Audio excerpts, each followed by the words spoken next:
টিকাদান কর্মসূচি তো টিকাদান শতভাগ সার্থক, 100 ভাগের উপরে আমরা টার্গেট অ্যাচিভ করেছি all over the country. Secondly, আমরা থামিয়ে দেই নাই টিকাদান। 20 এপ্রিল শেষ হওয়ার পরে 21 এপ্রিল থেকে ঈদের আগে থেকে আমরা ডেইলি বেসিসে মানুষকে ডেকে ডেকে টিকাদানের কর্মসূচি টানতে মাইকিংও করানো হয়েছে। আপনাদেরকে বলেছি টিকাদান কর্মসূচি ইপিআই কর্মসূচির সাথে এটা চলছে।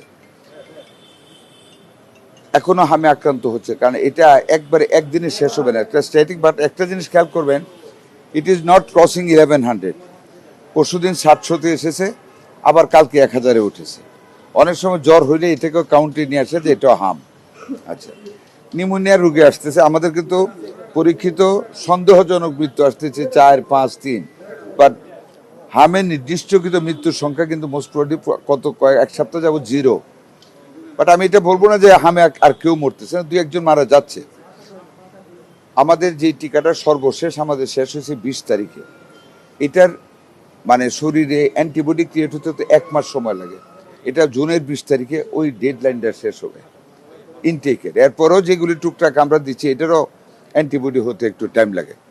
বাট আমরা সার্থক, মানে এটা ডেফিনিশন এটা বলা কঠিনভাবে মানে ঠিক না, বাট এটা বলবো আমরা সার্থক আটকে রাখতে পেরেছি।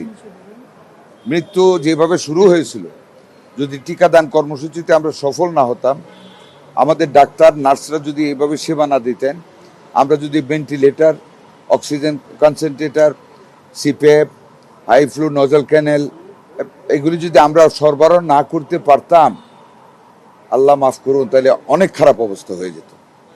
ওই দিক থেকে আমি বলবো আমরা সার্থক। Thank you. 8 দিন মেডিকেল হাসপাতাল বন্ধ হয়েছে, কলেজের বিষয়ে কোনো সিদ্ধান্ত হয়েছে কিনা? হোয়াট ডু মিন বাই কলেজের বিষয়ে? 8 দিন মেডিকেল কলেজ, এটা তো মেডিকেল কলেজ না, medical college is a separate entity. Medical college is a separate entity. আমরা কলেজকে বন্ধ করিনি, হাসপাতাল বন্ধ করেছি। কিন্তু তাদের প্র্যাকটিক্যালের জন্য একটা হসপিটাল লাগবে। They have other institutions, they can take the students in that part. অন্য হাসপাতাল তারা নিয়ে ট্রেনিং দেওয়া হতে পারে, ওটা তারা সরি জি মেডিকেলে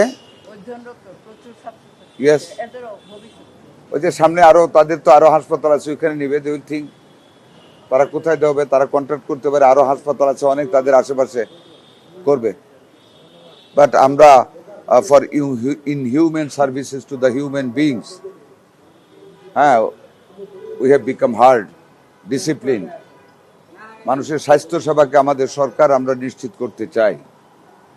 সেখানে যদি স্বাস্থ্য সেবা নিয়ে আমি বা আপনি যে কেউ যদি আমরা খারাপ কিছু করি, we should be punished for that. মানে মেডিকেল শিক্ষার্থীদের কথা বিবেচনা করে তাদের কি কোনো হাসপাতাল সরকার বেঁধে আমরা হাসপাতালকে বন্ধ করেছি, লাইসেন্স বন্ধ করেছি। অন্য ব্যাপারে আমি কথা বলতে রাজি না, সরি।